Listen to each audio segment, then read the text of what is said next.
दोस्तों आज की इस वीडियो में हम लोग बिहार डीएलएड एंट्रेंस एग्जाम में बार बार जो क्वेश्चंस रिपीट हो रहे हैं ना 2024 में, वही क्वेश्चंस आज की इस वीडियो में हम लोग करने वाले हैं। साइंस के, सोशल स्टडी के एंड इस वीडियो के लास्ट में आपको इंग्लिश के भी क्वेश्चंस बताने वाला हूं। चलिए दोस्तों स्टार्ट करते हैं। क्वेश्चन नंबर 1, किस रोग में रक्त थक्का नहीं बनता, रक्त का थक्का नहीं जमता? दोस्तों इस रोग का नाम है हीमोफीलिया। इस रोग का नाम है हीमोफीलिया, ठीक है। इस रोग में रक्त का थक्का नहीं जमता। अगर आपसे पूछा जाए कि किस विटामिन की कमी से, तो आपको क्या बताना है दोस्तों? विटामिन के की कमी से। आगे बढ़ते हैं। फॉर्मिक एसिड, ठीक है, किस में पाया जाता है? तो ये लाल चींटियों में, बिच्छू के डंक में, मधुमक्खी में, ठीक है, ये सभी जो है कीड़ों में जो है फॉर्मिक एसिड पाया जाता है। याद कर लीजिएगा, जू में भी पाया जाता है। मानव नेत्र की स्पष्ट दर्शन की न्यूनतम दूरी क्या होती है? ये होता है दोस्तों 25 सेंटीमीटर। मानव नेत्र की स्पष्ट दर्शन की न्यूनतम दूरी जो है ये 25 सेंटीमीटर होता है। कोशिका का नियंत्रण केंद्र किसे कहा जाता है? दोस्तों कोशिका का जो नियंत्रण केंद्र है ना, ये नाभिक को कहा जाता है, ठीक ना। नाभिक को, केंद्र को कहा जाता है, न्यूक्लियस को कहा जाता है। आगे बढ़ते हैं। निम्नलिखित में से कौन सा एक तत्व है? दोस्तों ग्रेफाइट जो है ये एक तत्व है। ग्रेफाइट जो है ये एक तत्व है। निम्नलिखित में से कौन सी वस्तु उष्मा का अच्छा चालक है? ये है दोस्तों सीसा, जिसको पीवी से डिनोट करते हैं, लेड बोलते हैं जिसे, ठीक है। सीसा उष्मा का अच्छा चालक है। कोशिका के किस भाग को साइट ऑफ कंट्रोल कहा जाता है? केंद्रक को। नाभिक कह सकते हो, इंग्लिश में न्यूक्लियस कह सकते हो, ठीक है। आगे बढ़ते हैं। इस क्वेश्चन को आप लोग रीड कीजिए। दोस्तों इस क्वेश्चन का सही आंसर होगा लाइसोसोम को, ठीक है, लाइसोसोम को कहा जाता है। आगे बढ़ते हैं। रंग वर्णधनता में मनुष्य किस रंग का पहचान नहीं कर सकता? तो दोस्तों लाल तथा हरा रंग का पहचान जो है रंग वर्णधनता में जो है मनुष्य नहीं कर पाता। लाल तथा हरा रंग में विभेद नहीं कर पाता, उसकी पहचान नहीं कर पाता। मनुष्य की सबसे बड़ी ग्रंथि कौन सी है? अब गाइस केवल अगर आपसे ये पूछा जाए कि मनुष्य की सबसे बड़ी ग्रंथि कौन सी है, तब आपको बताना है यकृत। अगर वहीं पर आपसे ये पूछ लिया जाए कि मनुष्य की सबसे बड़ी बहिर्स्रावी ग्रंथि कौन सी है, एक्सोक्राइन ग्लैंड, तब आपको बताना है यकृत ही बताना है। बहिर्स्रावी ग्रंथि सबसे बड़ी है। अगर आपसे पूछ लिया जाए दोस्तों कि मानव शरीर की सबसे बड़ी अंतःस्रावी ग्रंथि कौन सी है, एंडोक्राइन, तब आपको बताना है थायराइड ग्रंथि, ठीक है, जो कि गले में स्थित होता है। थायराइड बताना है। आई होप आप लोग समझे होंगे। चलिए दोस्तों आगे बढ़ते हैं। और अगर आपसे ये पूछा जाए कि मनुष्य के शरीर की सबसे महत्वपूर्ण ग्रंथि कौन सी है, तो पिट्यूटरी, ठीक है, पीयूष ग्रंथि, जो कि अन्य ग्रंथियों को नियंत्रित करता है। मानव शरीर की सबसे लंबी कोशिका कौन सी है? तो यह है न्यूरॉन की कोशिका, ठीक है ना। न्यूरॉन, न्यूरॉन जो है ये मानव शरीर की सबसे लंबी कोशिका है। डीएनए का डबल हेलिक्स मॉडल किसने दिया? दोस्तों ये वॉटसन एवं क्रिक ने दिया था। डीएनए का डबल हेलिक्स मॉडल जो है ये वॉटसन एवं क्रिक ने दिया था। कोशिका का ऊर्जा घर किसे कहा जाता है? बिजली घर किसे कहा जाता है? शक्ति केंद्र किसे कहा जाता है? तो ये कहा जाता है दोस्तों माइटोकॉन्ड्रिया को। माइटोकॉन्ड्रिया को। केंद्रक की खोज किसने की? केंद्रक की खोज दोस्तों रॉबर्ट ब्राउन ने की थी। रॉबर्ट ब्राउन ने, ठीक है। केंद्रक हो गया, माइटोकॉन्ड्रिया हो गया, लाइसोसोम हो गया, ये सभी कोशिका का अंग है। इन्हीं को मिलाकर कोशिका का निर्माण होता है और कोशिका से ऊतक बनता है, उससे हमारा शरीर बनता है, ठीक है। मनुष्य की चेतना, स्मरण क्षमता, बुद्धि को नियंत्रित करता है सेरिब्रम, ठीक है, सेरिब्रम, जो कि मनुष्य का सबसे मतलब बड़ा वाला भाग है मस्तिष्क का, जिसे सेरिब्रम कहते हैं। अगर आपसे पूछा जाए कि शरीर में शरीर को संतुलन कौन बनाए रखता है, तो उसका नाम है सेरेबलम, ठीक है, जो कि लघु मस्तिष्क कहलाता है। आई होप आप लोग समझे होंगे। दोस्तों आगे के क्वेश्चंस करते हैं। श्वेत रक्त कोशिकाओं को क्या कहा जाता है? दोस्तों व्हाइट ब्लड सेल्स को जो है ल्यूकोसाइट्स के नाम से भी जाना जाता है। ल्यूकोसाइट्स। अगर आपसे पूछा जाए कि रेड ब्लड सेल्स को किस नाम से जाना जाता है, ठीक है, लाल रक्त कोशिकाओं को, तो उसे एरिथ्रोसाइट कहते हैं। एरिथ्रोसाइट कहते हैं। वह हार्मोन जो, ये आप लोग रीड कीजिए, की धारणा से संबंधित है, तो यह है दोस्तों एड्रीनलिन, ठीक है, एड्रीनलिन हार्मोन जो है, ये जो है एड्रीनल ग्लैंड द्वारा स्रावित होता है, ठीक है ना, एड्रीनल ग्रंथि के द्वारा।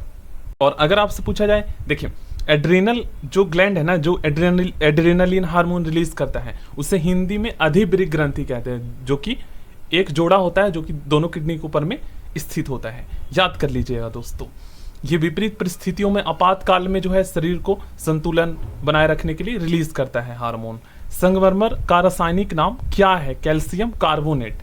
कैल्शियम कार्बोनेट जो है ये संगमरमर का रासायनिक नाम है। किस धातु को जीवन रक्षक धातु के नाम से भी जाना जाता है? रेडियम को जीवन रक्षक धातु के नाम से भी जाना जाता है। अब अब गाइस इस क्वेश्चन में अक्सर स्टूडेंट कंफ्यूज होते हैं। देखिए, रसायन का राजा अगर आपसे पूछा जाए तब आपको बताना है सल्फ्यूरिक एसिड, H2SO4 रसायन का राजा। और अगर आपसे पूछा जाए कि अम्लराज किसे कहा जाता है तो आपको बताना है हाइड्रोक्लोरिक एसिड और HNO3 का मतलब है नाइट्रिक एसिड।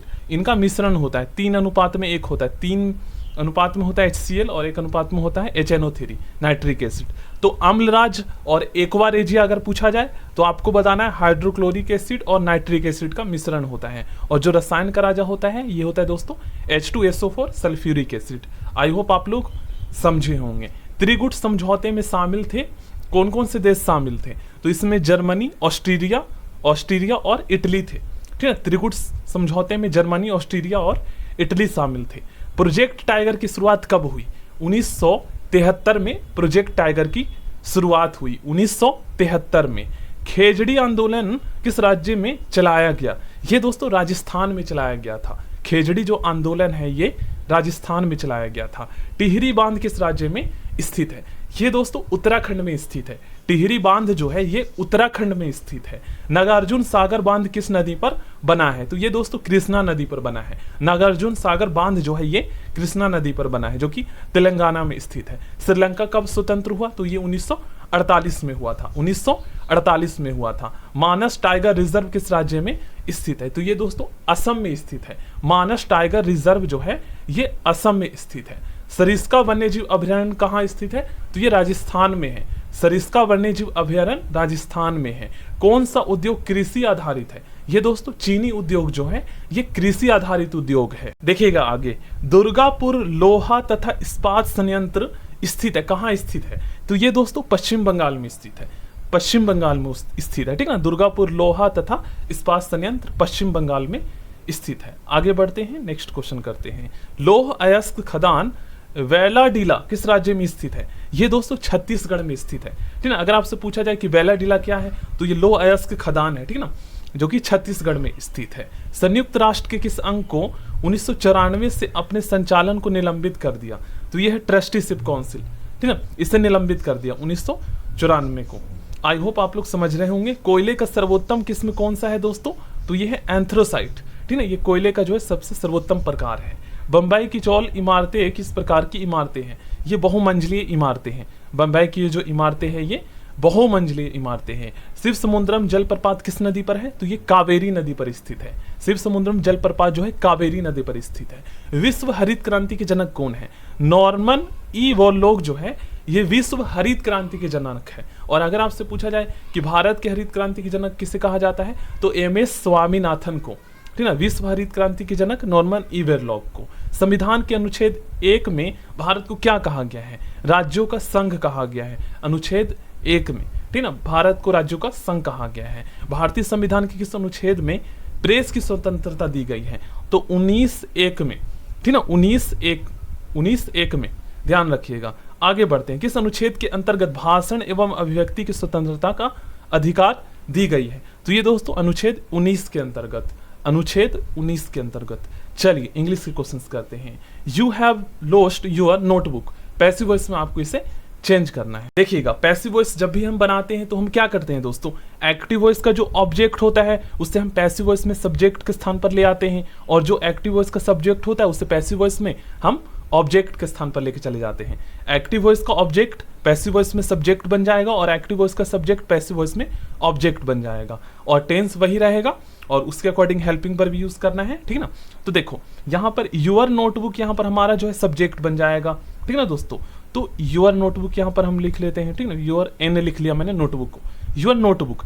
अब जो नोटबुक है यहाँ पर हमारा सब्जेक्ट क्या है, सिंगुलर है या प्लूरल है? तो ये सिंगुलर है, ठीक है ना। अब इसके अकॉर्डिंग हमें हेल्पिंग वर्ब लगाना है। तो गाइस देखो टेंस कौन सा है, तो ये प्रेजेंट परफेक्ट है, तो इसके अकॉर्डिंग हम क्या लगाएंगे, हैव लगाएंगे या हैज?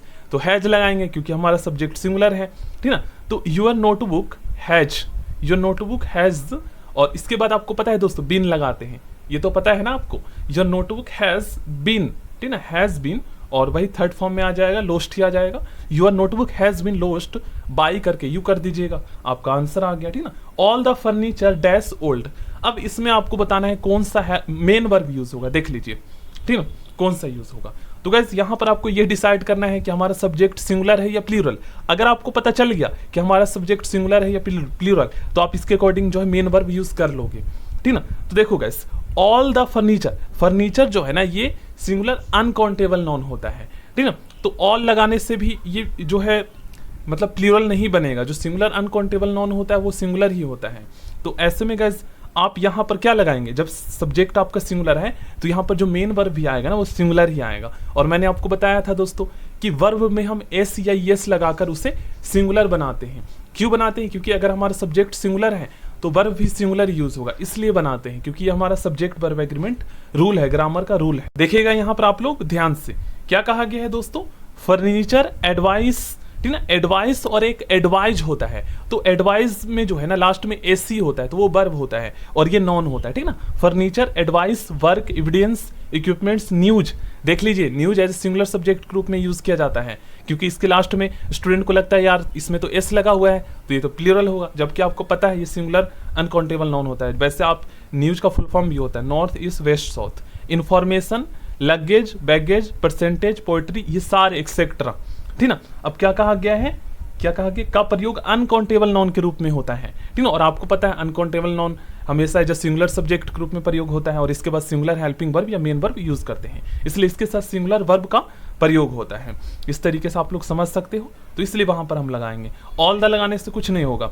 अब गाइस देखो, कुछ नॉन ऐसे होते हैं जिसके लास्ट में एस लगा हुआ होता है, ठीक ना। तो आप इसको एस हटाकर इसको सिंगुलर नहीं बना सकते, कुछ नॉन का प्रयोग हमेशा प्लूरल में ही होता है, तो एस लगा होता है तो ये ऑलरेडी प्लूरल होता है। अब आप अगर सिंगुलर इसको बनाओगे ना तो गलत हो जाएगा, क्योंकि सिंगुलर के रूप में ये यूज ही नहीं होता। एस को हटाकर इन्हें सिंगुलर नहीं बनाया जा सकता है, ये देखने में भी प्लूरल लगते हैं, इनका प्रयोग भी प्लूरल की तरह होता है, और जो हेल्पिंग वर्ब इसके साथ आएगा और मेन वर्ब वो भी प्लूरल ही आएगा। और रूल नंबर 24, ठीक ना, मोस्ट इंपॉर्टेंट है, क्योंकि इसमें स्टूडेंट अक्सर कंफ्यूज होते हैं, पीपल में, पुलिस में। तो क्या कहा गया, कुछ नॉन देखने में सिंगुलर लगते हैं लेकिन इनका प्रयोग हमेशा प्लूरल की तरह होता है, जैसे केटल हो गया, कैवलरी हो गया, इन्फेंट्री हो गया, पोल्ट्री हो गया, पिजेंट्री हो गया, चिल्ड्रन हो गया, जेंट्री हो गया, पुलिस हो गया, पीपल हो गया, एक्सेट्रा। इनके साथ कभी भी एस नहीं लगाया जाता है, मतलब इसको आप प्लूरल बनन केस मत लगाए, क्योंकि ये ऑलरेडी प्लूरल होता है लेकिन देखने में आपको लगेगा सिंगुलर है, ठीक ना। और इसके साथ जो मेन वर्ब आएगा और हेल्पिंग वर्ब वो भी आपका क्या आएगा, देख लीजिए यहाँ पर क्या कहा गया है, आपका प्लूरल ही आएगा। देख सकते हैं, यहाँ पर पढ़ सकते हो आप लोग। और हाँ, एक चीज ये भी आप लोग ध्यान में रखिएगा दोस्तों, मैंने अभी आपको क्या बताया, फर्नीचर, एडवाइस, इंफॉर्मेशन, ये सभी क्या होते हैं, अनकाउंटेबल नाउन होते हैं। तो इसके साथ जो हेल्पिंग वर्ब आता है ये आपका सिंगुलर ही आता है, ठीक ना। लेकिन गाइज अगर इन नाउन से पहले दीज पीसेस ऑफ, ठीक है, इस तरीके के कुछ वर्ड्स आ जाए जो कि उसको टुकड़ों में तोड़ दे, तो इस तरीके से वो प्लूरल बन जाता है और फिर वो काउंटेबल नाउन हो जाता है ऐसे में। तो फिर गाइज उसके साथ आपको कहने का मतलब ये है कि दिस पीसेस ऑफ इंफॉर्मेशन, अब इंफॉर्मेशन तो ये हमारा अनकाउंटेबल नाउन है, लेकिन गाइस दिस पीसेस लगकर जो है ना इसको कई टुकड़ों में तोड़ दिया है। अब इसको क्या है ना, ये प्लूरल काउंटेबल नाउन बन चुका है। अब जब प्लूरल काउंटेबल नाउन बन चुका है तो इसके साथ जो हमारा हेल्पिंग वर्ब आएगा ना वो आर आएगा। तो देख लीजिए क्वेश्चंस किस तरीके से बनाकर दिए जाते हैं, ध्यान रखिएगा। और हाँ, और रूल नंबर 23 भी पढ़ लीजिए, कुछ नाउन देखने में प्लूरल लगते हैं, क्योंकि इससे भी क्वेश्चन आया आपका, कुछ नॉन्स दिखने में प्लूरल लगते हैं लेकिन अर्थ में सिंगुलर होते हैं, इनका प्रयोग हमेशा सिंगुलर में ही होता है। जैसे न्यूज हो गया, इनिंग्स हो गया, पॉलिटिक्स हो गया, समन हो गया, फिजिक्स हो गया, इकोनॉमिक्स हो गया, ethics, mathematics, pumps, measles, rickets, singles, billiards, athletics. ये हमेशा जो है ना देखने में आपको लगेगा कि यार ये प्लूरल है, लेकिन हमेशा एज अ सिंगुलर सब्जेक्ट के रूप में प्रयोग होता है। तो यहाँ पर आप लोग देख सकते हो हेल्पिंग वर्ब या मेन वर्ब सिंगुलर ही आएगा, क्योंकि सब्जेक्ट सिंगुलर होता है हमारा। और हाँ, ये रूल भी आप लोग पढ़ लीजिए, क्योंकि मैं कई बार आपको दोस्तों सब्जेक्ट वर्ब एग्रीमेंट पढ़ा चुका हूँ, क्योंकि सबसे ज्यादा क्वेश्चंस आपके एग्जाम में जो है ना ये सब्जेक्ट वर्ब एग्रीमेंट के ही आते हैं, लेकिन ऊपर में लिखा हुआ नहीं होता कि ये सब्जेक्ट वर्ब एग्रीमेंट का क्वेश्चन है, तो इसलिए स्टूडेंट को पता ही नहीं लग पाता है कि यार ये कहाँ से पूछा गया क्वेश्चन। तो आई होप आप लोग समझ गए होंगे। यहाँ पर जो फर्नीचर है हमारा ये अनकाउंटेबल नाउन है, ठीक ना। तो यहाँ पर हमारा क्या यूज होगा, यहाँ पर एज अ सिंगुलर सब्जेक्ट है तो सिंगुलर मेन वर्ब यूज होगा, लुक्स, क्योंकि एस या एस लगाकर वर्ब को हम सिंगुलर बनाते हैं। अब अगर देखो इसके आगे ऑल द लगा हुआ है ना तो ये अनकाउंटेबल ही है, लेकिन अगर दिस पीसेस ऑफ फर्नीचर इसको टुकड़ों में बांट दिया जाता, काउंटेबल बन जाता फिर वो, और उसके साथ फिर प्लूरल लगाते इस तरीके से, जैसे इन्फॉर्मेशन से पहले लगा, ठीक है, इस तरीके ध्यान रखना है। अब देखिए ये बीमारी का नाम है measles, dash a deadly disease. अब इसमें आपको बताना यहाँ पर हेल्पिंग वर्ब कौन सा यूज होगा। तो देखो ये बीमारी के नाम में लास्ट में एस लगा हुआ है, तो इससे देखकर हमें लगता है यार ये प्लूरल है, लेकिन ये सिंगुलर है, अभी हमने पढ़ा है ना। देखिएगा यहाँ पर कुछ नॉन फॉर्म से प्लूरल होते हैं, मतलब देखने में प्लूरल लगते हैं लेकिन अर्थ में सिंगुलर होते हैं, इसके साथ सिंगुलर वर्ब का प्रयोग होता है, ध्यान रखिएगा। तो यहाँ पर हमारा क्या आ जाएगा, देख लीजिए यहाँ पर सिंगुलर हेल्पिंग वर्ब यूज करेंगे, इज यूज करेंगे, ठीक ना। अब कुछ स्टूडेंट कहेंगे कि हैज भी तो सिंगुलर है, तो हैज क्यों नहीं होगा। तो गाइस हैज होता है पास में रखने के लिए कुछ, तो मीजल हैज डियरली हैज पास में ये यूज हो ही नहीं सकता। अर्थ आप देखिए ना, क्योंकि यहाँ पर है की बात की जा रही है। आगे बढ़ते हैं, ए फ्लॉक ऑफ शिप। अब गाइस देखो शिप उससे आगे ए फ्लॉक ऑफ लग गया, तो इससे पता है इसको जो है ना कोलेक्टिव नाउन बना दिया। अब कोलेक्टिव नाउन हमेशा जो सिंगुलर सब्जेक्ट के रूप में प्रयोग होता है किसी सेंटेंस में, तो इसके साथ हम सिंगुलर हेल्पिंग वर्ब भी यूज करेंगे। Flock of ship is there होगा, ठीक ना, सी यूज, सी होगा ऑप्शन सी इसका सही आंसर। ही प्लीज्ड मी, अब इसको आपको पैसिव वॉइस में चेंज करना है, तो बहुत ही आसान है। देखो गाइस हम क्या करते हैं, एक्टिव वॉइस का जो ऑब्जेक्ट होता है उसको पैसिव वॉइस में सब्जेक्ट के स्थान पर ले आते हैं, और जो एक्टिव वॉइस का सब्जेक्ट होता है उसको पैसिव वॉइस में ऑब्जेक्ट के स्थान पर लेकर चले जाते हैं। अब गाइस आपको मैंने बताया है कि जब भी किसी सेंटेंस में जब भी किसी सेंटेंस में एज अ सब्जेक्ट के रूप में कोई प्रनाउन यूज करते हैं ना, तो प्रनाउन हमेशा सब्जेक्टिव केस में आता है। अब मी जो है यहाँ पर ऑब्जेक्टिव केस में है एक्टिव वॉइस में, क्योंकि ऑब्जेक्ट के स्थान पर है। तो मी को जब हम पैसिव वॉइस में सब्जेक्ट के स्थान पर लाएंगे तो मी का सब्जेक्टिव केस क्या होता है, आई होता है, ठीक है। तो आई रखोगे, नहीं तो मी रखोगे तो गलत हो जाएगा।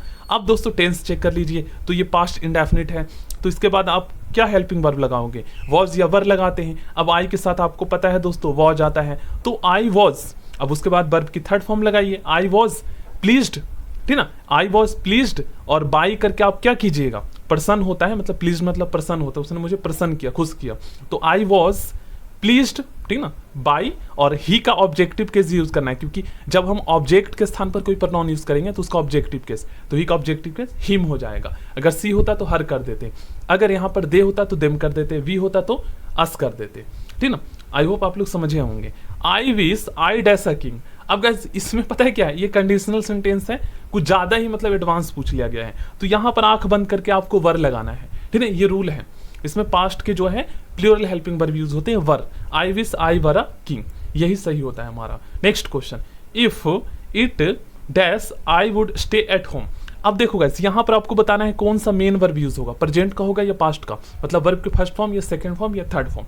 तो देखो मैंने आपको बताया है ना, स्ट्रक्चर ऑलरेडी मैं बता चुका हूं। देखिए इस रूल को आप लोग ध्यान से समझिएगा, इन तीनों पे आधारित आपके एग्जाम में ज्यादातर क्वेश्चंस पूछे जाते हैं। पहला कंडीशनल सेंटेंस का रूल नंबर 1 ये कहता है कि अगर दो सेंटेंस आपस में कनेक्ट हो और दोनों में से कोई एक सेंटेंस अगर सिंपल फ्यूचर में दे रखा हो तो दूसरा वाला प्रेजेंट इंडेफिनिट में होगा। कहने का मतलब यह है कि दोनों में से किसी एक सेंटेंस में हेल्पिंग वर्ब विल यूज किया गया हो तो दूसरे वाले सेंटेंस में जो मेन वर्ब यूज होगा ना वो प्रेजेंट इंडेफिनिट का वर्ब की फर्स्ट फॉर्म यूज होगा। आंख बंद करके आपको वर्ब की फर्स्ट फॉर्म यूज कर लेना है। अब गाइस दूसरा रूल हमारा ये कहता है कि अगर दो सेंटेंस आपस में कनेक्ट हो और दोनों में से कोई एक सेंटेंस में वुड का यूज किया गया हो तो दूसरे वाला जो सेंटेंस होगा ना या तो सिंपल पास्ट में होगा या पास्ट इंडेफिनिट में होगा। पास्ट इंडेफिनिट और सिंपल पास्ट का अंतर मैं आपको बताता हूँ।